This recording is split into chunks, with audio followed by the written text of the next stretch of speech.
نہیں کروں گا، وہ شارٹلی کروں گا آپ کے سامنے۔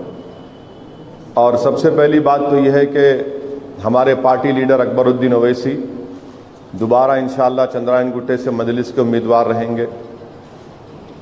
احمد بلالہ صاحب ملک پیٹ سے مجلس اتحاد المسلمین کے امیدوار رہیں گے۔ کوثر محی الدین صاحب کاروان سے مجلس اتحاد المسلمین کے امیدوار رہیں گے۔ پھر ماجد حسین نامپلی سے مجلس اتحاد المسلمین کے امیدوار رہیں گے۔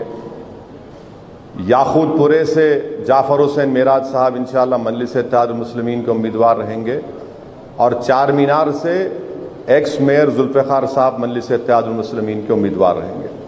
تو یہ اہم باتیں مجھے آپ کو بتانا تھا، یہ آپ کو بتا چکا ہوں۔ اگر آپ کے کوئی سوالات ہیں، یہ 3 اسمبلی حلقوں کا اعلان کب ہوگا میں جلدی کر دوں گا، کیونکہ آج سے نامینیشنز کی تاریخ شروع ہوئی ہے، تو یہ کروں گا، اور انشاءاللہ مجھے یقین ہے کہ اللہ سبحانہ و تعالی ہمارے